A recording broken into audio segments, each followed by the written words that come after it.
talk to Roxanne already about when you want her to come with the book? She had a question for you about that.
Hey, Sandy.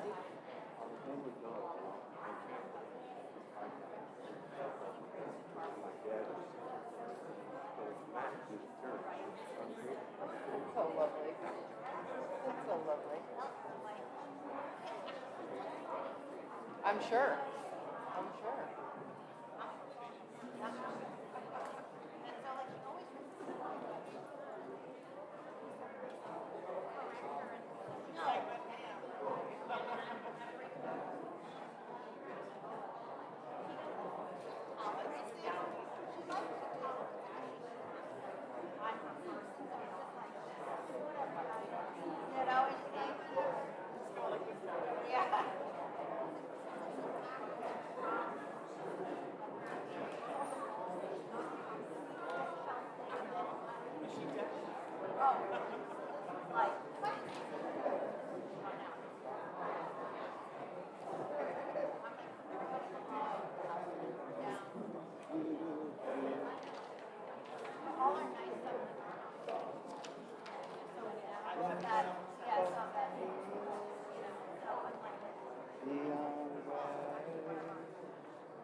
Good morning, everybody. Welcome to the First Unitarian Church in Providence and to this beautiful sunny morning. These blue skies are so welcome after all these long, cold days. Welcome also to this day we have been given. May we make the very most of it, starting right now together.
And this is our time of greeting. Can we all rise as we are able and turn around or walk around from the nearest person to the one in the farthest corner? Let's make sure no one goes unwelcomed and everyone feels how glad we are to be together today.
And now before we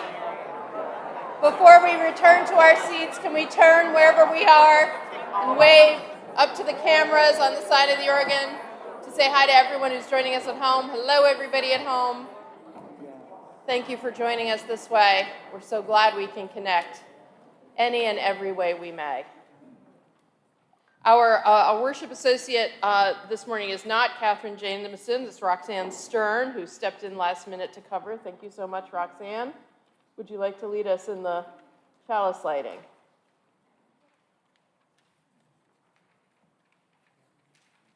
This light burns also in our hearts, and it lights our path towards harmony, justice, and hope for all. Our invocation this morning is from Mary Oliver's book, Dog Songs, and it's her poem, The Storm, parentheses, Bear, which is one of the dogs she celebrates in that volume. Now through the white orchard, my little dog romps, breaking the new snow with wild feet. Running here, running there, excited, hardly able to stop. He leaps, he spins until the white snow is written upon in large, exuberant letters. a long sentence expressing the pleasures of the body in this world. Oh, I could not have said it better myself. Can we join in the words for sharing our covenant? They're written in your order of service. As always, folks who are newer to this church and not yet members or just here for the day, there's no requirement that you join us, but everybody's always welcome to say these words together. We, the members of the First Unitarian Church of Providence, with respect for the worth and dignity, with wonder at the light we know by many names, and with gratitude for our deep connection to each other and to the larger web of existence, covenant to walk together in our search for truth, seeking the paths of wisdom, compassion, and justice. And our opening hymn is number 325, Love Makes a Bridge. Can we rise in body or spirit?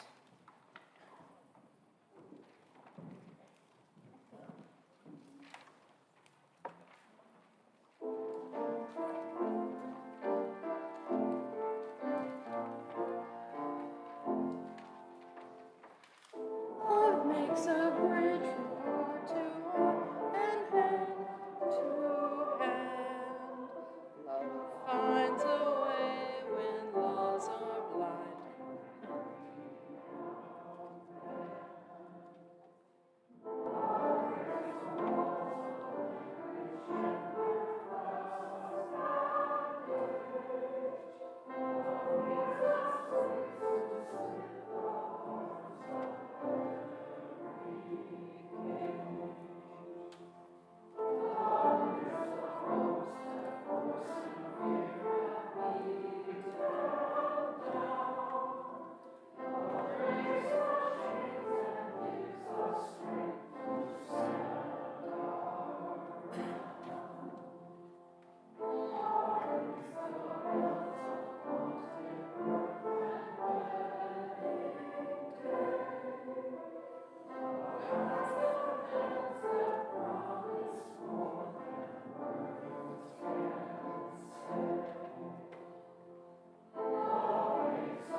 The reading this morning is, again, from our beloved Mary Oliver and from her collection entitled Dog Songs, 2 poems. First, how it is with us and how it is with them. We become religious, then we turn from it. Then we are in need, and maybe we turn back. We turn to making money. Then we turn to the moral life. Then we think about money again. We meet wonderful people, but lose them in our busyness. We're, as the saying goes, all over the place. Steadfastness, it seems, is more about dogs than it is about us. One of the reasons we love them so much.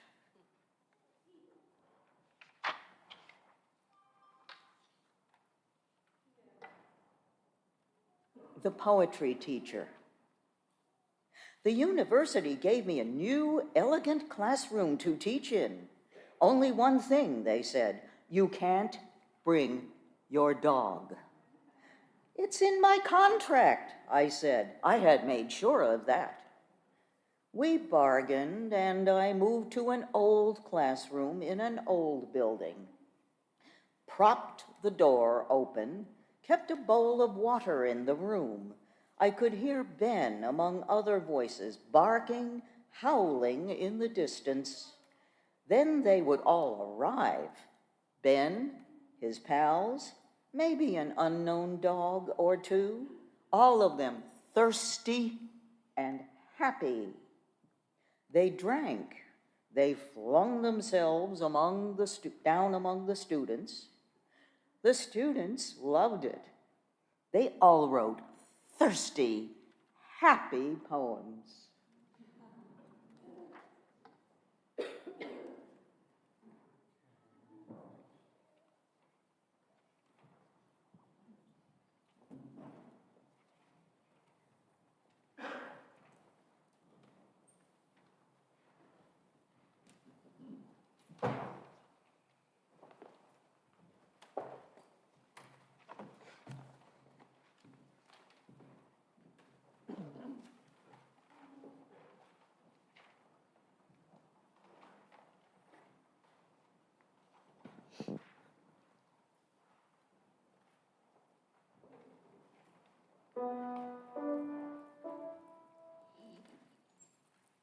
Love is little, love is low, love will make my spirit grow.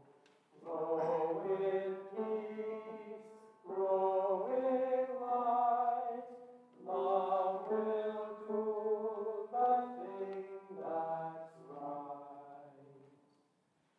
Love is little, love is low, love will make our spirit grow. Grow in peace, grow in light, love will do the thing that's right. Love is little, love is low, love will make our spirit grow. Grow in peace, grow in light, love will do the thing that's right. Love is little, love is low, love will make our spirit grow. Grow in peace, grow in light, love will do the thing that's right.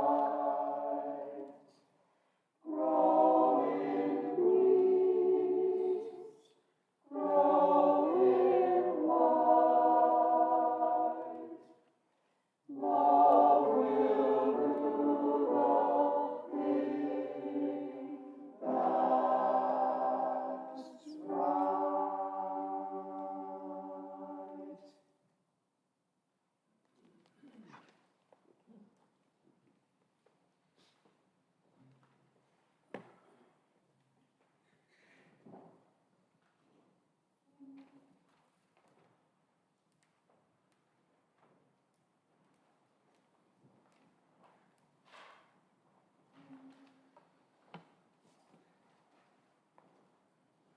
Now we're going to hear the joys and sorrows that we carry in our hearts this morning in beloved community.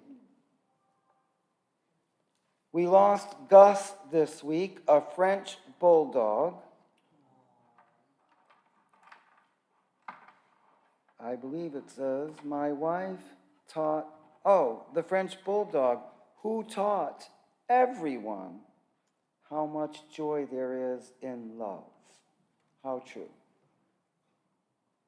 From Peter Van Erp, I light a candle and wish Godspeed to Sarah Greer, wife, muse, and editor, to her husband John Michael Greer. Sarah died the evening of February 20th. It was a blessing to have known her. From Deborah, a candle of joy and sorrow. Joy for my daughter, a cheerful, charming young adult, and sorrow for the tediousness of waiting for a medical diagnosis which has dragged on, and the establishment of an action plan. From Mimo and David Riley, our daughter-in-law died Wednesday from breast cancer at age 43, leaving our son Jake and 2 children, ages 5 and 9, grieving. And as Jake said, channeling Catherine's resilience and facing the impossible as best I can. From Claire and Hannah Rosenbaum, remembering our sister and Aunt Kathy, who died 8 years ago this week. From Bev Kotef, a candle of sorrow for the death of my sister Joan, a retired nurse and social worker who devoted her entire life to helping others. From John and Nancy Green, on the drive here, we saw an accident on Thayer Street. So we're sending hope that it is not too severe and that the people will recover. A candle of joy to Karen Nicholson, who played a large part in organizing the speaker for today's Care Talk, which is Understanding Dementia. This is going to be a very powerful program from a very polished presenter, and the whole lay ministry team is filled with joy for this good work. From Dave Sprimuli, a candle of joy as Jerry and I celebrate our 46th anniversary today. And from Mark Sprimuli, lighting a candle of joy for my parents' 46th wedding anniversary. Happy anniversary to Dave and Jerry. Thank you for making us a family. Mark and Missy and her predecessors. Happy anniversary.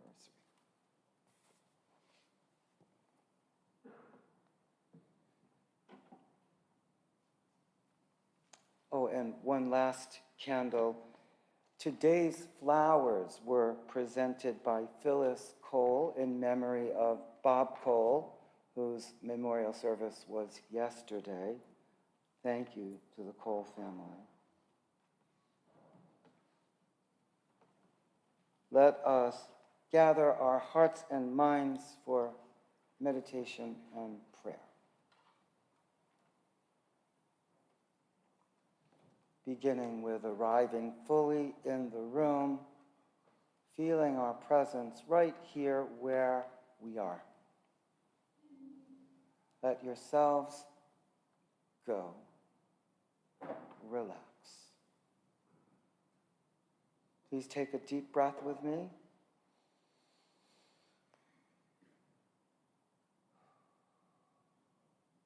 It's very cleansing. One more.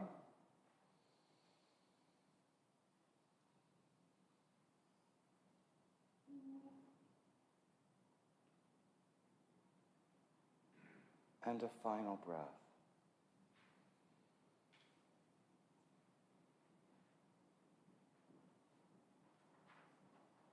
At the end of the prayer, during personal reflection, we're going to stand in silence, and if you have lost someone this year, please join us by standing and offering silent tribute to that loss and that love. This is Denise Levitov's primary wonder. Days pass when I forget the mystery, problems insoluble and problems offering their own ignored solutions jostle for my attention. They crowd its antechamber along with a host of diversions. My courtiers, wearing their colored clothes, cap and bells. And then, once more, the quiet mystery is present to me. The throng's clamor recedes, the wonder that there is anything at all, let alone cosmos, joy, memory, everything, rather than the void. And that, O Spirit of love, dear God, you still, hour by hour, sustain it. Amen.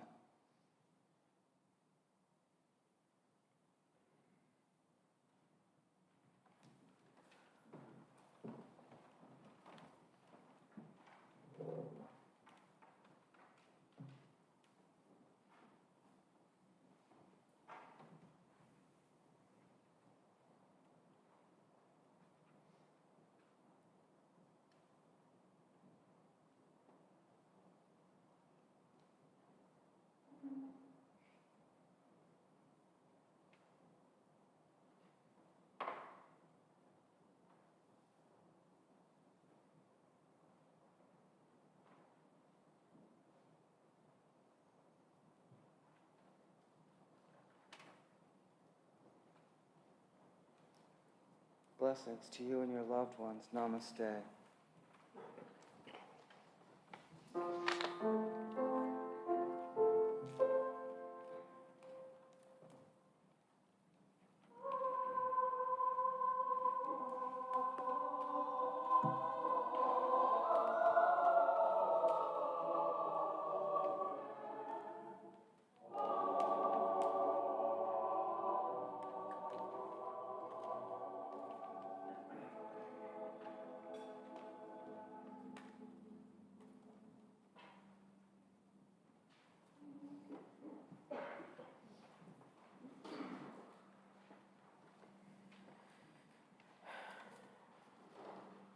My sermon this morning is titled Love, Community, and Lessons from the Litter. And our theme this month has been love, our ministry theme. Today I want to talk about some surprising forms of love that played out for me in the last few months. But in order to talk about that, I need to start many years ago, many dogs ago now. I had my very first dog, a flat-coated retriever I named Maccabee. And over the 10 years we had together, everything changed in my life. Everything changed in my life, except for him. He was my constant companion. He came with me every day to work without fail. He was a perfect minister's dog. My mom called him the saintly dog. And we lost him to an undiagnosed cancer, and the suddenness and completeness of the loss was devastating. In the wake of his death, I realized how much I would give, which was almost anything, to have him back. Or failing that, to have his offspring with me, still to carry on his presence in some way. And while I could never, of course, get him back, having the descendants of a beloved dog is not an impossible thing. So everything I have done in the 17 years since then with my dogs since him has been to try to accomplish that goal, to have the offspring of beloved dogs, who are, of course, not only mine, they are also Tim's. And thank you, Tim, for all you've done and had to do to make this happen. Last fall, it finally did happen. We had 2 dogs worthy of breeding. They were healthy and talented and loving and ready and proven and tested according to the many standards responsibly set for the welfare of the breed and the hopes and hearts of potential owners. There is heaps more to that story, both drama and comedy. But long story short, we bred them. And just 2 months later, which hardly seems long enough to bake little miracles, our lovely Rannick gave birth to 9 puppies. We knew when to expect them, and we were ready. We were so ready.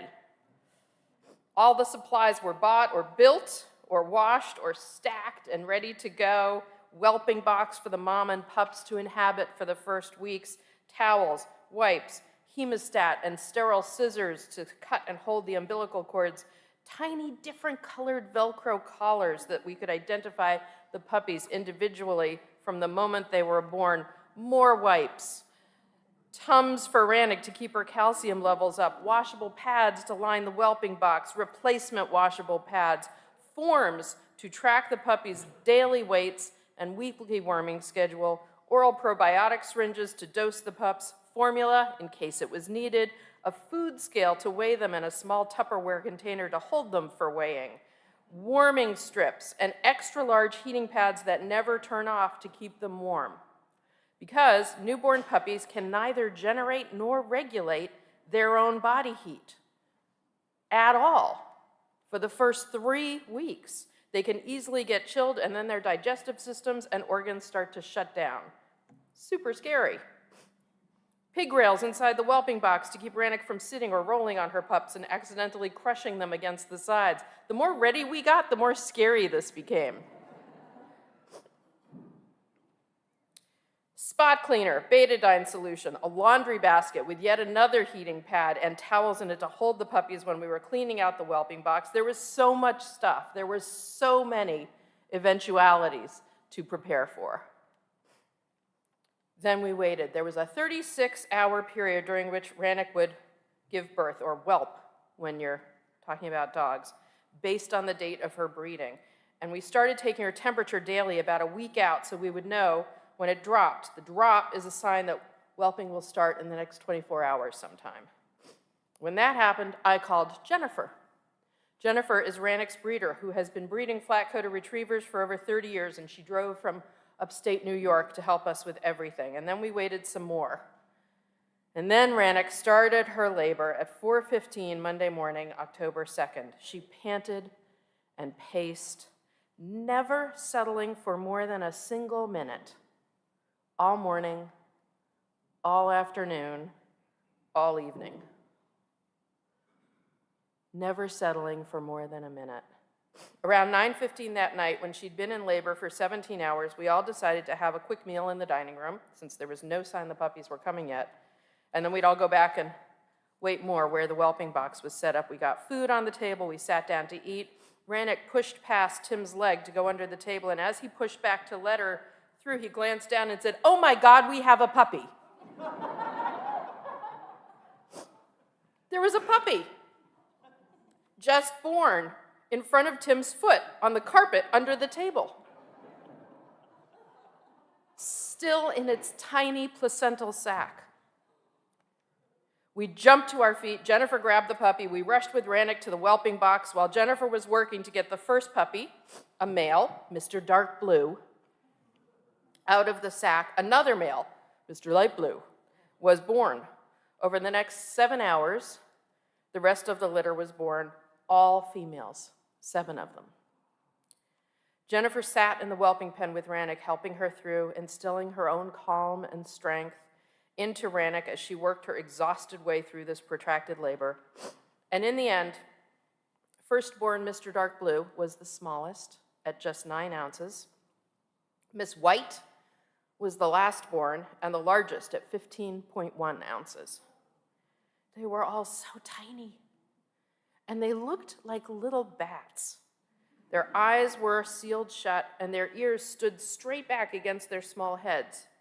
They would not flop over the way they actually do with the breed for a couple of weeks. Jennifer stayed for a day to make sure all was well with the pups and Rannick. They were nursing strongly. Most were a little on the small side, but they were vigorous and healthy, and Rannick didn't retain any placenta. None of the things that could go wrong did go wrong. And Jennifer left, having given us the best lunch possible. And we let her go.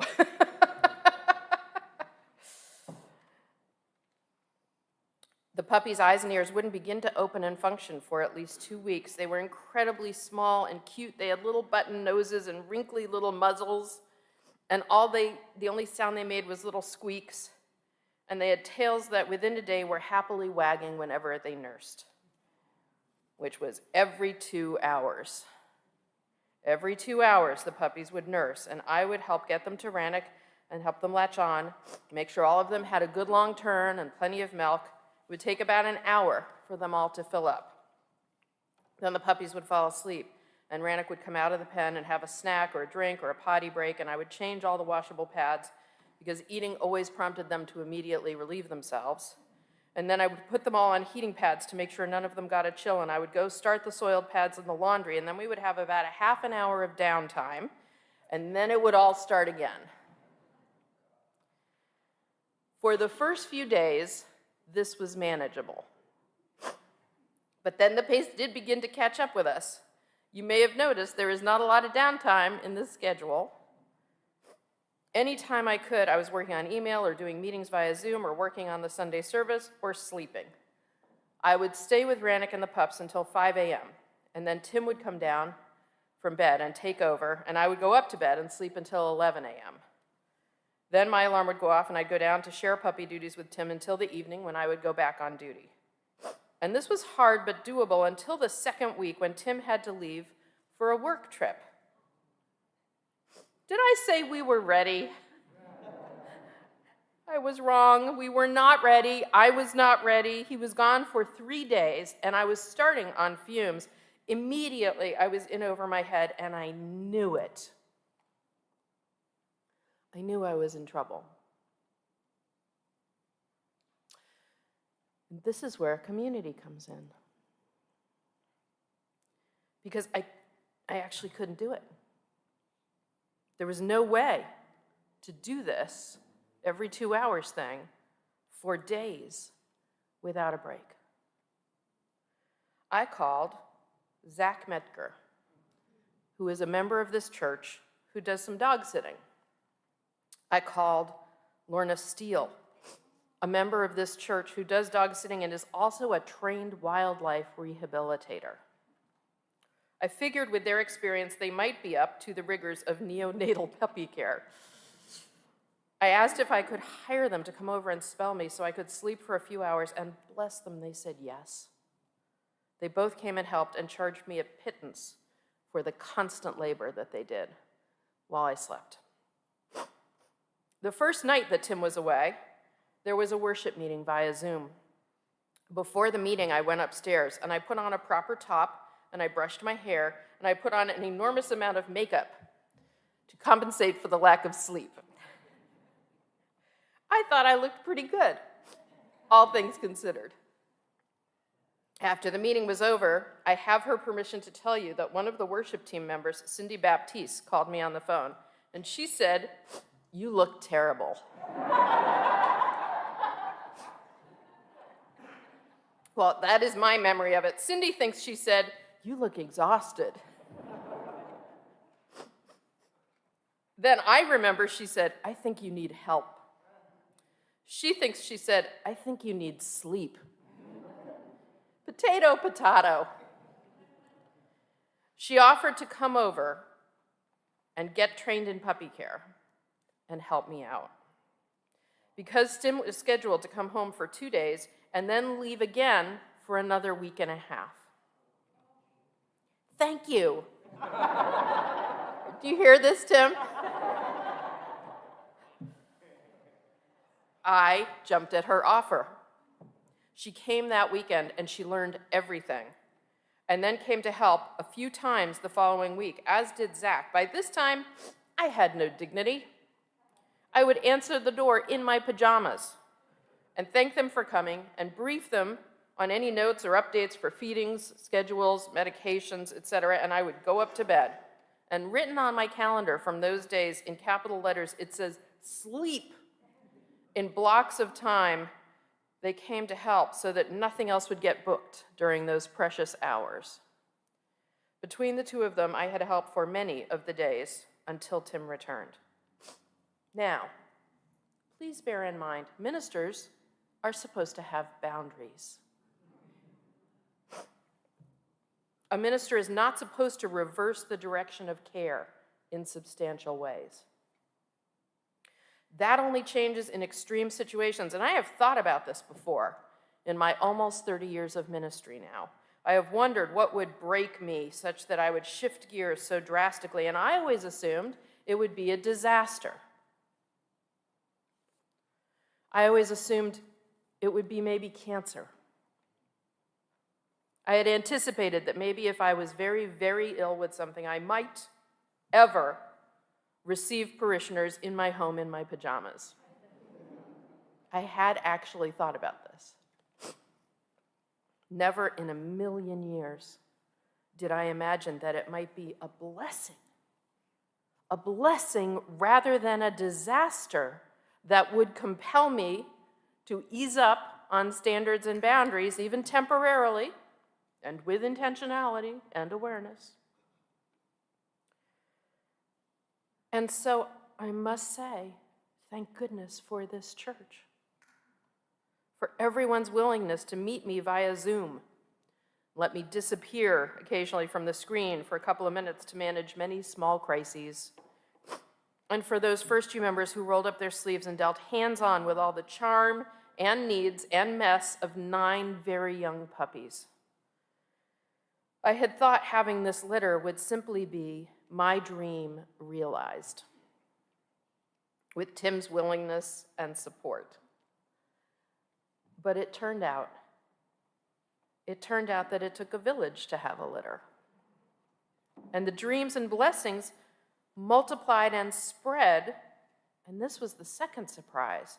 The dreams and blessings multiplied and spread as strongly as those little puppies who grew and began to open their eyes and hear with their ears and went from ounces to pounds and from days old to weeks, from squeaking to yiping to tiny barks and growls when they played with each other. Because about the same time that the puppies were newly in the world, there was a fresh press of heartbreaking news in the world. Top in the news was Hamas's horrific attack on Israel and their dreadful response to it. Receiving less attention, but no less awful, were other nations' persecution and attacks elsewhere in the world. There was some awful stuff promised / declared / threatened by our most recent ex-president. There was extreme dysfunctionality in Congress. There was some awful gun violence, and there was more. And I knew that I would have to preach on this. But I also saw so much ill-considered sound bites, ping-ponging destructively in the public sphere, and knew that I could not do any social media post worthy of the complexity and devastation that people were experiencing right then.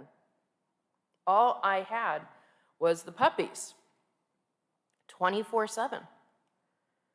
So I put them out there. I posted news about the puppies with pictures and video almost every day. And the response was overwhelming. So many of you saw the posts and asked me for more. If I lagged, you let me know. And I heard from you again and again that they were helping you get through your day. So where was the next installment? Anything, even just a photo, was so welcome. Every video I posted got hundreds of views. Some got almost 500 views. For a serious internet person, that is nothing. But for me, even as the leader of a church with many hundreds of members and friends, those kind of numbers are unprecedented. From within and beyond this church, I got so many messages of appreciation in the line after worship and via Facebook messages and in my church email. And not just from congregants, but from strangers. Even from ministry colleagues who were feeling the burden of their vocation and struggling for balance. I never for a minute imagined that these 9 Wrigley puppies would become solace for so many people in pain. But incredibly, they did. And it seems that puppies have a community ministry all their own.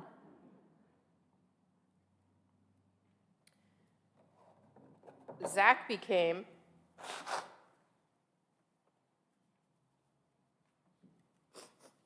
Metberg became an honorary aunt to all the puppies.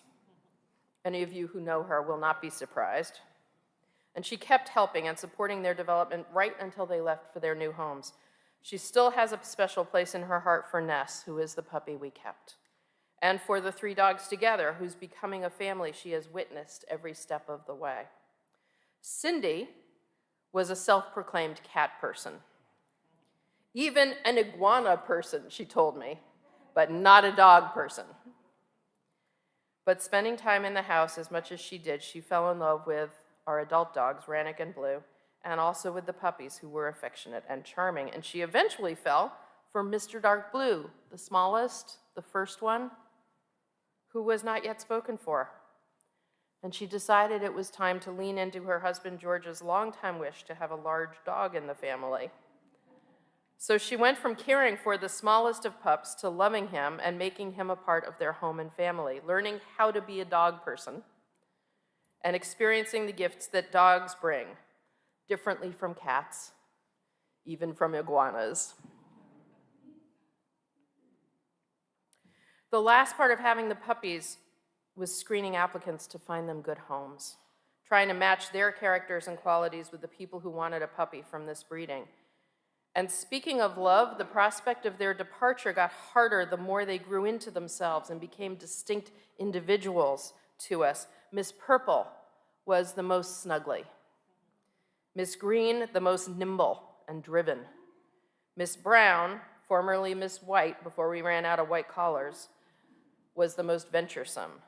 Mr. Dark Blue, the sweetest. Miss Scarlet, the most thoughtful. Miss Yellow, the most playful. Miss Pink, the most calm. Mr. Light Blue, one of the prettiest and also one of the snuggliest. Miss Orange, the most balanced in temperament. That weekend that most of them went to their new homes was very emotional. You will be unsurprised to know that I did a little crying.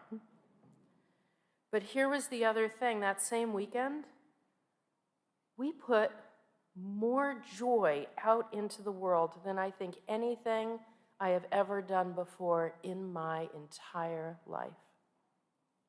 I can hardly describe the overflowing and amazed bliss, and that is not an exaggeration, the overflowing and amazed bliss every single family displayed as they received their puppy over and over again. Because I was selecting their puppy for them based on their circumstances and their hopes for their dog. Most of them did not know who they would be getting until they arrived at our house. We would tell them and go over the health certificates and registration papers and then bring out their puppy. And each time there was such joy and even awe on their faces as they saw their puppy for the first time. And they reached out their hands and took the puppy into their arms, and their shoulders would go up, and they would just, like, that's really what it was. And they brought the puppies into their arms and their hearts and their lives, all in that one moment. Into the world, against so much that is wrong, we sent those puppies to comfort and inspire, to love and refresh, to chew and mess up and snuggle and learn their way. Very small avatars of distraction and joy and solace, doing their part with everything they've got because they know no other way to be.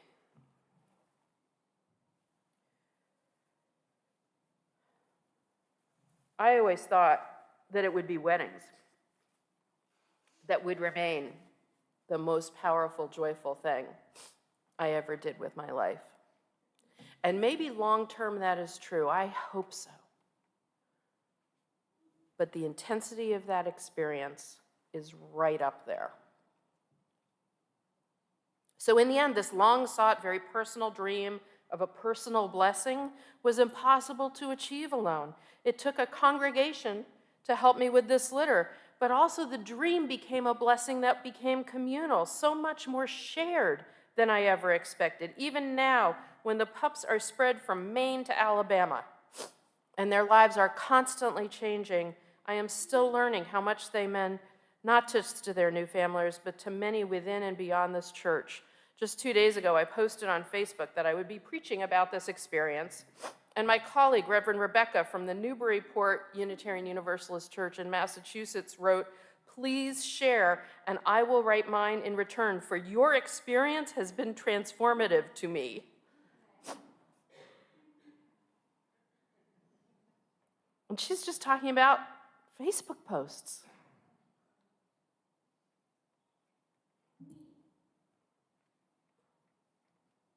Over and over again in her book, Mary Oliver makes the point that dogs have much to teach us, and we have much to gain from our connections to them. The expressive sentences of their bodies and behaviors, the steadfastness of their natures, their thirsty, happy living. How astounding the ongoing echoes of meaning and goodness, the many forms and bonds of community 9 puppies brought into the world. I share this story today in the hope that we may carry away with us awareness of how much more all our blessings may be shared than we think. How many ways a community can form, more than we expect. How very much joy may grow from our relationships with all creatures around us. How utterly intertwined we all are. How very much, because this comes back to it, how very much Ubuntu is in this story also.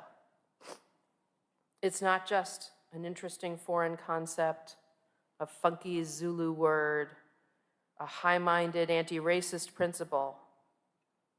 Ubuntu, which I speak to you about a few times every year, is the actual reality of each of us, everywhere, every day. I am who I am because of who we all are. It's in everything. I am who I am because of who we all are. Not even just people, also creatures. Everything, everywhere. I hope we can see that. I so hope we can know it. Amen.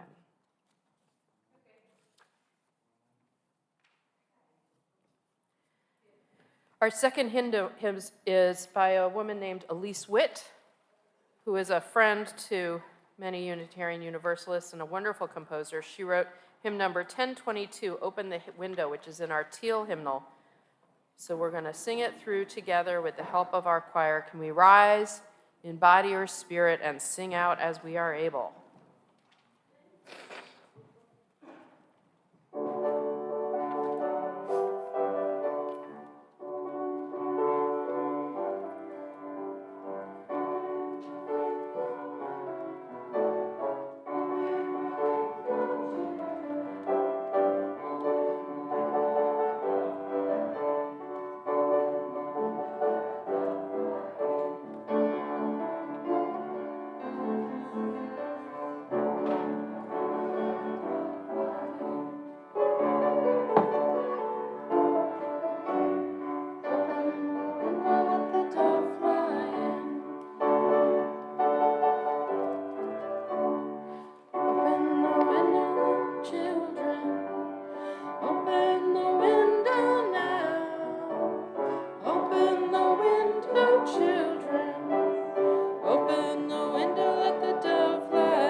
This big old world is a great big mess. Open the window, let the dove fly in. Open up the window, find peace and rest. Open the window, let the dove fly in. Open the window, let the dove fly in.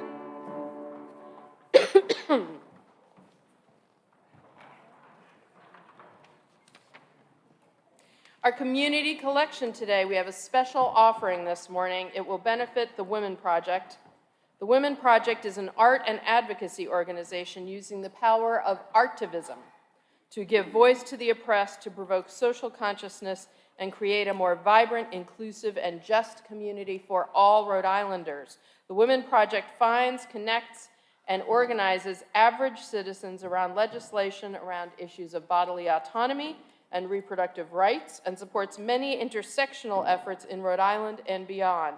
They generated grassroots advocacy and backroom lobbying, which led to the passage of the Reproductive Privacy Act in 2019 and 2023, and the Equality in Abortion Coverage Act, which extended benefits to Medicaid and related insured people.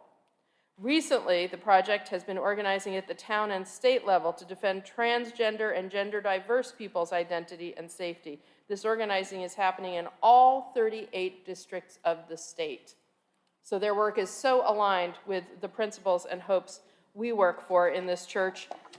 This is our opportunity to give substantially to them and give them a big boost that they are going to put to very good use, as you can see. Can we all give as generously as we are able to the life and the work of this good organization? And thank you in advance for all that you give, all that you do, and all that you are.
We have 3 invitations for ways to lean into our faith beyond our Sunday morning programs.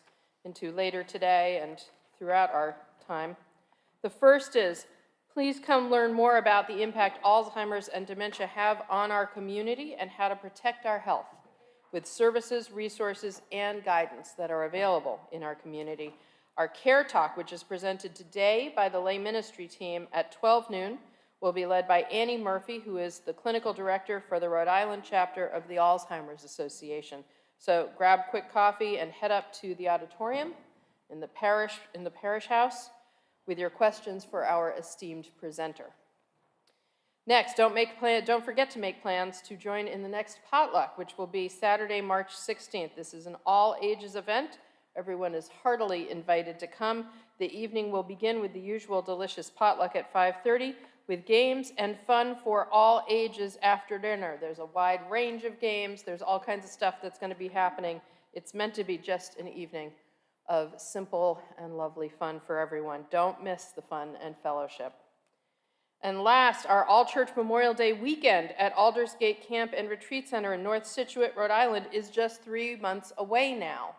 I am so excited for this. So many of you have let us know that you plan to go, but we do need to actually get everybody registered. We had a table out a few weeks ago, and we ran 3 times out of material for people, and everybody who came, literally, it must have been like 50, 60 people, were like, I'm totally going to do this. But nobody actually registered that day. You took all the material, you were excited, we were excited. We actually need to get everybody signed up. We need to know how many rooms we're going to need. You need to let us know roommates if you want to request them, if you have friends or families you'd like to room with, programs you'd like to be part of or to offer. Do you want to take a hike, do a puzzle, sing songs around a campfire, learn guitar, tell stories, play bridge, make daisy chains, play football or frisbee or tag, run a 3-legged race, run with an egg in a spoon, walk a labyrinth meditation, veg out by the lake, act in a skit, paint watercolors, learn to play pinochle, braid hair, face paint, just sit and talk with people all the livelong day. I can keep going, but we don't have time. It is all possible and waiting for us of all ages at Aldersgate. So Paul Ricciuolo, Paul, can you stand up? I saw you over there. There he is. Yay, Paul, my partner in crime, and I will be staffing a table in the atrium during coffee hour. We'll be able to answer questions and help you sign up. You can sign up using our Realm database app or the old-fashioned way by writing with a pen or a pencil on a registration sheet of papyrus. I mean paper. We will have a bunch at the table for you if you are tech challenged, as I am. But importantly, we really need to get everybody signed up at this point. So please come, get your questions answered, your suggestions noted, your registration completed, and we look forward to talking with you in the atrium. Which brings us to our benediction, how it begins. A puppy is a puppy is a puppy. He's probably in a basket with a bunch of other puppies. And then he's a little older. And he's nothing but a bundle of longing. He doesn't even understand it. And then someone picks him up and says, I want this one. Can we join in the words for our chalice extinguishing? They're in our order of service. We carry the flame of peace and love and hope until we meet again.